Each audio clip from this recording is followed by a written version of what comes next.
Hey, what's up, everybody? How we doing? Welcome to another episode of Futures Trading with NinjaTrader. You know, I'm not here by myself. You know that. I've got Jim Cagnina here from NinjaTrader. He'll be joining me in a second. We got a lot to get to today. Obviously, this is going to be a week driven by one thing and one thing only. That is Wednesday's FOMC meeting. We're going to find out from Jim how the futures markets are behaving into the meeting and how he would trade the meeting, how he would trade certain outcomes of the meeting. And we will take your questions from our chat. So if you have any questions at all about any futures market, or how futures work or whatever, drop them into the chat. And let's go ahead and get this show started.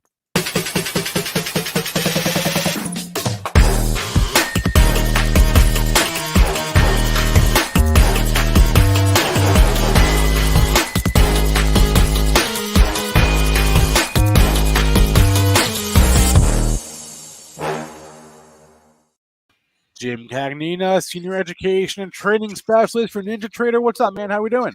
I'm doing great, man. Good morning. How are you? Doing fantastic. It's Monday. I'm always excited for Monday. You know, it's the first day of the week. We have 5 whole days of trading action to look forward to. And so let's look forward to it. Let's bring up your charts here, and we'll start as always, as we do with the S&P 500 futures, and tell us about what you're seeing this morning and where we go from here. Yeah, so this is a daily chart on the S&P 500, right? The E-mini S&P 500, the big contract, and it's amazing how big these candles are since Omicron Friday, right? The volatility has just been humongous, right? Big red candles, big green candles, and that's continuing on today. I'm put my crosshairs right on top of the big red candle today, and I would say this is so unusual, maybe not unusual, but typically when we have a Fed meeting announcing results on a Wednesday, things kind of slow up, tighten up a little bit in anticipation of that result. And there's even a suggestion that that whatever the answer is already baked into the market. Well, today I'm not so sure. I mean, we almost have an equal and opposite candle here. Look at this big green candle, and it's almost the exact same size so far today. There's no buyers in sight today in the ES. It's crazy. The other thing I wanted to point out on this particular market is I drew like a rectangle up here, right? And I'm going to call this my area of resistance, right? We can't close in that rectangle 1, 2, 3, 4 times. Yeah, we penetrated it this morning, but couldn't close into it, and I doubt we're closing into it today. So again, everything is unusual this week, and so we're looking at the short-term charts that come up with trade ideas today. Right now, I'm not a buyer. This is looking pretty negative. Yes.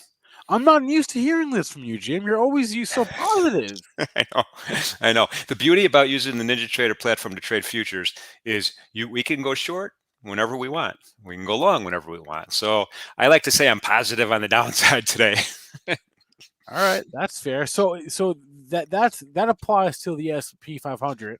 But do the charts on the Nasdaq or the Russell do they look the same here? So the Nasdaq's a little more muted. Okay. In other words, the candles aren't as just relatively speaking. The candles are wild for sure, but they're not completely out of whack here. And we see kind of a smaller reaction. If you look over the right-hand side of my quote board here, we have down 123.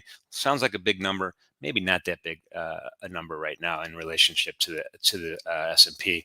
But again, same thing. Right now, a lot of red, right at that 23.6% retracement level, right at the 20-period moving average. I think it's looking negative, not as negative as the S&P. Sorry, I was on mute. I was going to say that's something not as negative as the S&P. Okay, that's progress here. That's progress here. And that was the Nasdaq. And does the Russell look the same for you today? Or Russell, I haven't even peeked at yet because it was. Let's take a look at a look at the Russell real quickly if we can. I got to change my my orange here. And there we go. Russell's been, has had a much harder time since the beginning of November, and I expect that to continue. These are smaller size companies. Maybe they have less cash in their pocket. They're going to be really more sensitive to supply chain, and then the U.S. dollar and all those things. So I am definitely bearish with respect to this particular market. And you can see we had a retracement back here, right? We came down all the way down to the lows here. We finally found support around 2134, and then we battled our way back up to about the 38% retracement, and I'm kind of visualizing maybe a little bit higher than that, and then we came right back down here, and just is not, this is a bearish formation in my opinion, and the moving average cross is accelerating downward. So again, looking for places to sell in that particular market. All right, so let's finish running through the different markets, and then we will get to the meat of today's show, the theme of today's show, which is trading into the FOMC and out of it. But let's just run through the rest of the markets here, and then we'll get to that. So, okay, you want to go Bitcoin? You want to go oil? Where should we go? I'm on gold right now. Gold is literally below my trend line here, and I think it's going to continue to be below there. It's kind of going sideways right now at the 61.8% retracement. Bearish on gold today. And until we kind of make some progress here, right? As soon as we start closing below a 61.8%, I'm bearish. So that's what we did, and we've done it several times so far. So I don't know if I'm surprised in that or not, but that's what the chart's telling me. Crude oil. Let's pivot over to crude oil. Crude oil's kind of recovered and bounced back up to that 50% retracement level right here. OPEC Plus just came out and said, "Hey, we're not going to change any of our projections. Maybe the demand will be a little less in December, but it's going to just pivot into January, February, March. So our overall annual projections are about the same. And so, pricing it there, I think everybody's happy with pricing at $71 for light squeeze crude, and whatever the Brent spread is going to be the same. So again, that's sideways in my mind. I think we've found some stability and some equilibrium here with respect to WTI crude oil. So we've got, looking at this chart right here, some Fibonacci stuff going on, but you don't really have any trade setups right now. No, I would look at, so what I would do is, from a short-term point of view, I would look at a 10-minute chart to see if there was a good idea at this point. And it could be long or short from a day trade point of view right now.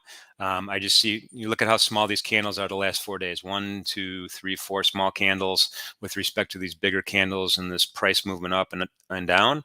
So I expect some sideways action here, and, buyers could be successful and sellers could be successful. Yeah. Okay. All right, let's move on to the fun one, Bitcoin. Well, one more. Hang on. Treasury bonds here. Oh, I'm sorry. Excuse me. Yeah, no. I'm sorry. This is important because of the Fed meeting and, this whole idea of tapering and are we going to raise rates sooner than later? I don't expect them to talk about raising rates sooner, but I do expect them to talk about tapering quicker than was outlined last meeting, and I think the market's already built that in.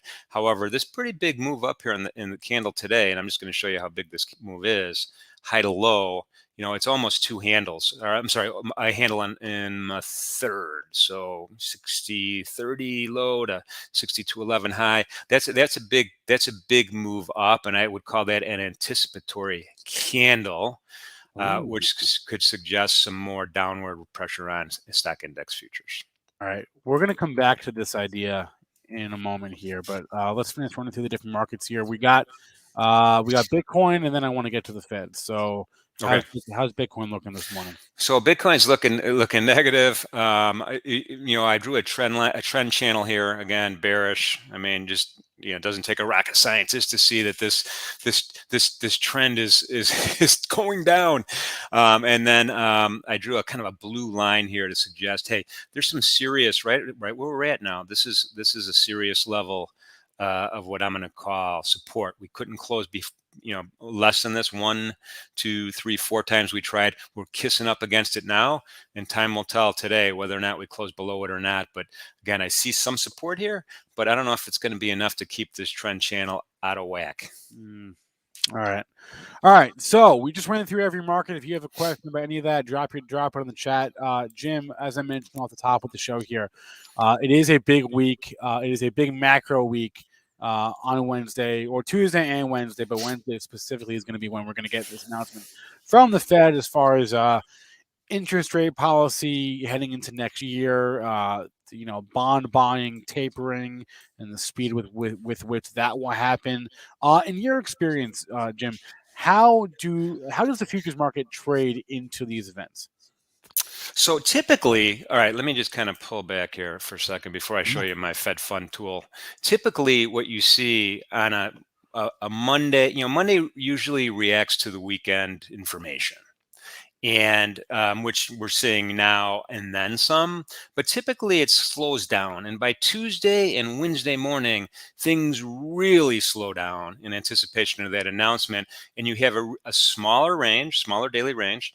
And then you have just, if you could just envision this bottom blue part, dark blue part, you usually have a small normal distribution on volume, where the point of control is very, it's kind of like a magnet those days. Tuesday, Monday morning, and so I'm sorry, Tuesday, Wednesday morning until we get to the announcement. Right now, I'm not seeing any of that.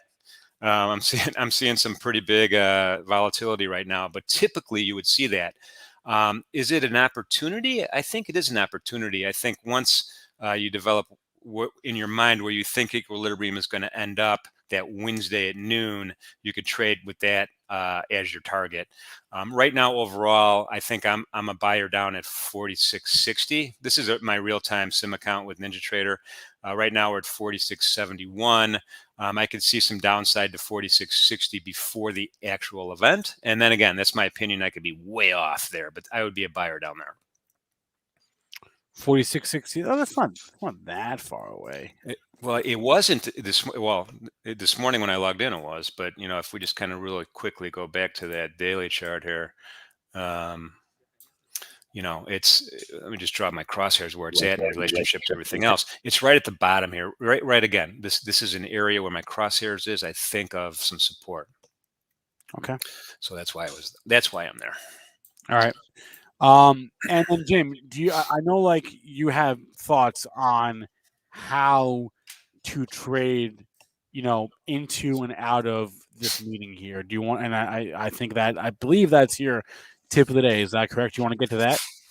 Well, hang on. If we have time, I really want to just show this Fed Watch tool, which is amazing. So this is, the CME group has these futures contracts on Fed funds, right?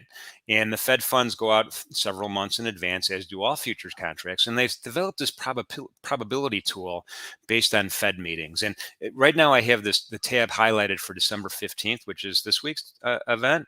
And the Fed funds are predicting basically a 98.9% chance there'll be no movement in the target rate, right? The market's saying we're not moving rates this month, and then the Fed has expressed that, right? But then as you start clicking on these tabs to look at the next meeting in January, the odds start to change.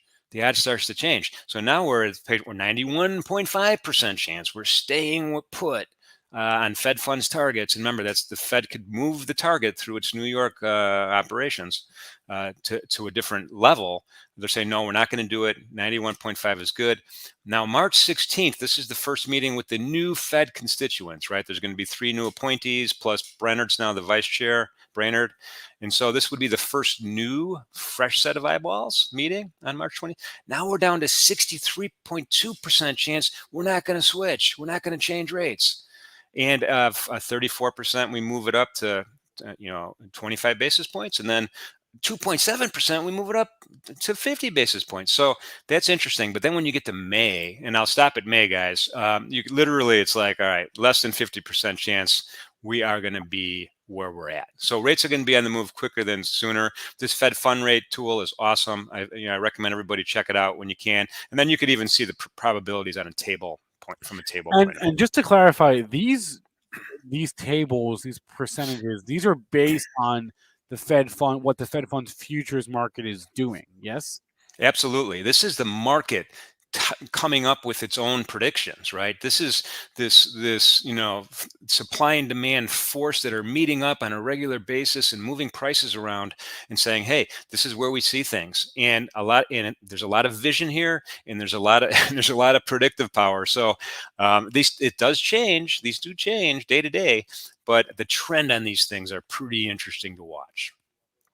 Yeah. So you can participate. I mean, you can participate in this market. Yeah. Yeah, absolutely. If you wanted to get involved in it, it's more of an institutional market, the Fed funds, but anybody could trade them.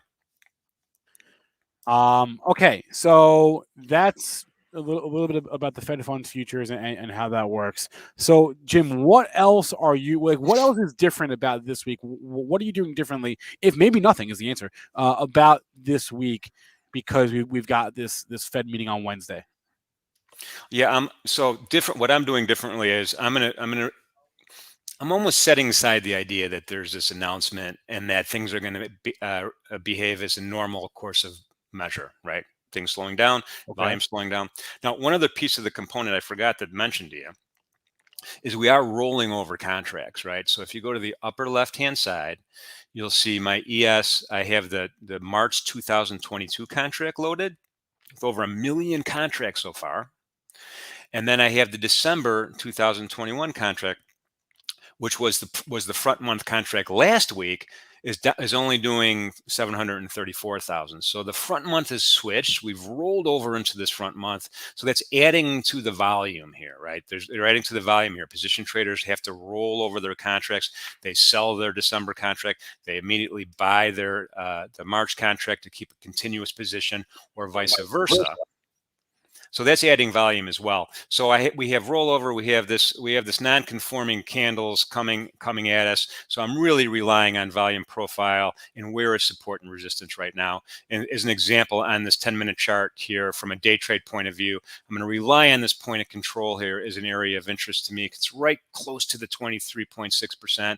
An aggressive trade idea in my mind is trying to go short at this particular level, or if you're conservative, short at the 38.2% level, and it would, the trade would look like that. So this could be any volatile day. I'm kind of setting aside the idea that Wednesday is going to be important until Wednesday morning, when it will be important. Mm-hmm. And then on Wednesday morning, does anything about your routine change at all, or not really? Yeah. So my guess is, and again, this is my guess. Who knows? Nobody could really know for sure. But Wednesday, things really should slow down, right? I think we should slow down. Things should really slow down on Wednesday, and especially after the open, right? After the open, I think things are going to grind to a halt, and then we're going to have to kind of wait and see. 1 o'clock, boom, we'll get some information, and then 2 o'clock Eastern time, and then 2:30 the presser. They wheel out Powell. They wheel him out in front of the podium, and he takes questions and he sweats for an hour, and we get more information. And then I think it's kind of resets everything, right? Everything is reset then Wednesday afternoon, and then regular trading resumes until something else happens. So will you be active at 1 o'clock Eastern? Well, into like in the minutes and hours before that, like Wednesday, call it around noon to 1, and then all afterwards from 2 to 3. Will you be active in there? Well, I'm not a fan of being active on economic releases or announcements. Oh, but that's what the fun is, Jim. Come on. I know, but you got to be careful, because a lot of times, take CPI last week, Yeah. a lot of times you think, all right, the number is going to be, if the number is XYZ, then this market's going to break, or this market's going to rally. And as oftentimes as not, the opposite happens of what you think is going to happen. So I prefer the patient route, and there's so much volatility right after this release that you'll have an opportunity to enter. Maybe 10 minutes later, maybe 15 minutes later, maybe 30 minutes later, you'll have that opportunity to enter on a more rational basis, because you could see what the short-term players did. That's my opinion.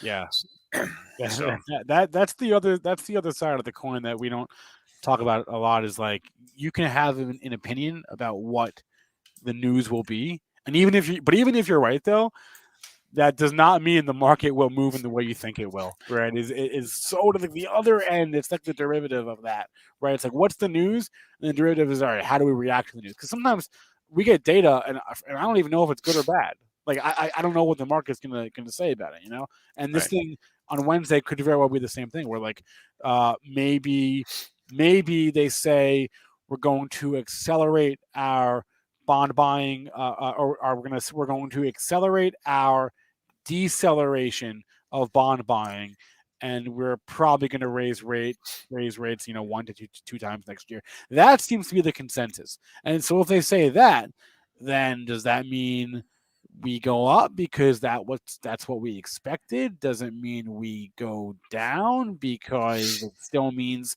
yes, they're definitely pulling the punch bowl. Let's pull it back. I don't quite know. No one knows. I think that's the idea, right?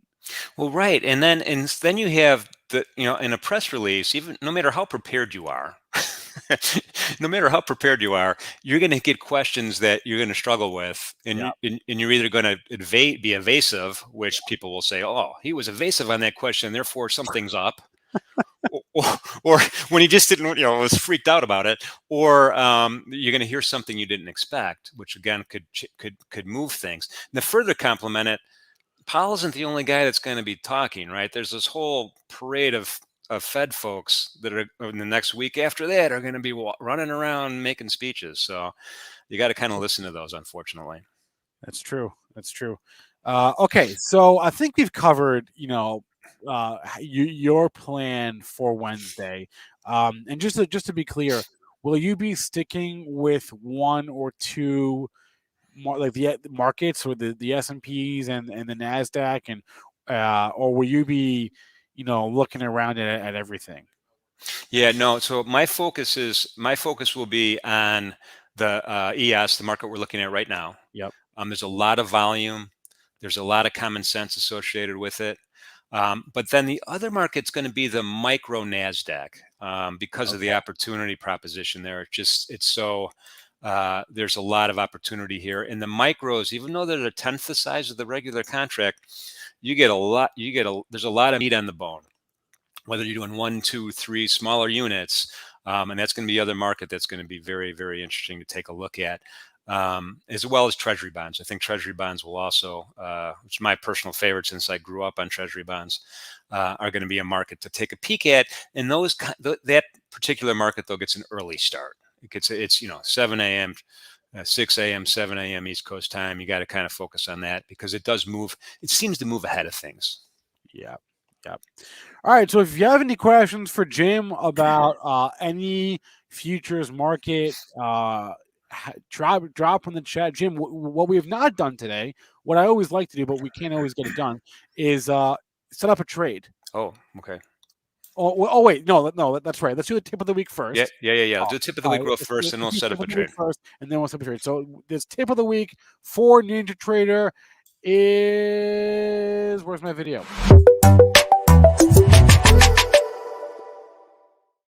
What do we got? Okay, so this is kind of important too. So not only tip of the week this week is we have the Fed doing their thing on Wednesday, but we also have the Bank of England the following day, Yep. the ECB on the 16th, the Bank of Japan on the 16th, and these aren't the only central banks that are doing announcements this week. So this is like central bank announcement week, and a lot of times you're going to see such a scenario, especially if you're trading at different times of the day, where stuff that happens in the UK matter, stuff that happens at the ECB matter, and Bank of Japan. These are big entities, right? These are the global entities that are literally driving where money goes, right? Because the dollar versus the euro versus dollar rather, yen, euro, all of these crosses, they're interest rate sensitive, and they kind of move money across different borders. So this is going to be this is an important week for these kind of central bank announcements. I'd keep an eye on it. Yeah, that's a good one because we focus so much on the Fed for good reason. I mean, it is the central bank of the U.S. and it is the most impactful. But they're not the only ones out there. There have been times in the last couple of years when Mario Draghi, who was the chair of the Bank of England, is not, or the ECB, is not anymore. And he would say something at like 7 a.m. and it would just change the direction of the day. So yeah, ECB, Bank of England, Bank of Japan can be influential. A lot of times they will take their cues from the Fed. But yes, they can move markets, no doubt about that. So okay, we got a few minutes left. Jim, we haven't set up any trades yet today? We haven't actually put on any trades yet today?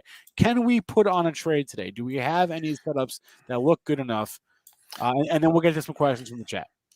Yeah. So right now, I really think that all right. So let's take a look at the bottom of this chart. We have a lot of downside. I think we have a lot of wicks down at the bottom here. I want to see continuation down to that 46.60 number I mentioned. So I would like to try to get short a contract. And I'm just going to just accelerate everything a little bit by moving this down to a proper place. And, again, waiting for a little bit of pullback, try to get short and anticipation of trying to, as this market goes down. I think the 46.60 area from a long-term point of view is a good one. So that's kind of a trade idea right now, and it's really a hard one psychologically to muster because when you see a chart that looks like this, it's like, well, it can't go any lower, Jim. I'm going to buy, which we know is false. It can go lower, but psychologically, you want to buy here. I want to buy the bottom, right? So it's hard to sell at the bottom of a downtrend, but I'm optimistic that this might be a good idea. Okay, nice. We have ourselves a potential trade set up. Yeah. I mean, we could rush it and jump into it, but I'm a fan of patience. Yeah, Let the market come to you. Yep. And see if we can get some kind of price advantage going into the move. All right, couple questions here real quick. Easy Mike wants to know where you are on the 10-year treasuries. I don't know if you know. I don't know what the future symbol is for. Though the ETF is a TNX, but there's a different symbol. Yeah. So treasuries. I mean, here's just a 10-minute chart on the treasuries. It's the one where the 10-year is what's quoted everywhere. Wall Street Journal, everybody. 10-year yields are, 10-year yields are, 10-year yields are, and it's a great. Even though it's an institutional market, it's a great futures market for retail folks to trade as well. So, again, I am long-term, I'm going to be bearish in this market, but right now I want to wait until Wednesday before I start selling stuff to see what the Fed does. Because we do have this decent sized run up over the last few days in the 10-year note. So I'm not bearish right this second, but I'm going to be probably at the end of the week. Okay. And then he also asked about CPI versus PPI. We had CPI last week. I'll be honest, I don't know when the PPI number is. Let me look it up. Yeah. I assume it's this week, but I don't actually know. So yeah, I don't either. I do not think it's this week though. Okay. I'm sorry. I should maybe know that, but I don't. Yeah, I don't think it's this. I'm just looking at my screen on the left-hand side. That's why I see the side of my face. Tomorrow. It's tomorrow morning. It's tomorrow at 8:30. Okay. So that should answer your question, Easy Mike. As far as maybe it doesn't, but we all knew when CPI was coming out, and I didn't know when PPI comes out. But do you watch that, Jim? Or I guess that answers the question. Yeah, I mean it's going to be important. Typically, I don't think it's important, but with this whole debate.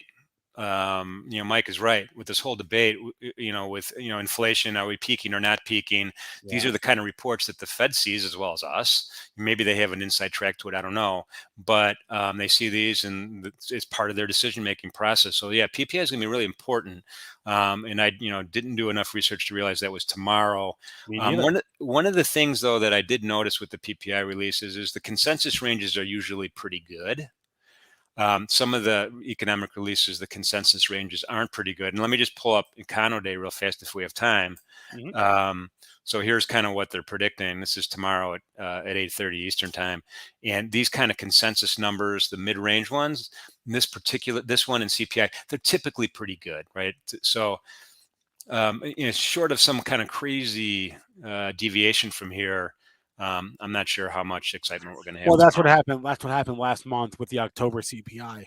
When October CPI was a huge miss, and that's what threw everyone for a loop, and that's what caused Jerome Powell to say, "Yeah, okay, transitory needs to be retired." Right. So right. You never know. You never know. Right. All I know is for sure. Forget about PPI for a second. The housing market is going crazy. It's nuts. So there's people with cash in their pockets just buying houses at crazy prices. All right. Futures trading with NinjaTrader is on every single Monday at 10:30 a.m. Eastern time.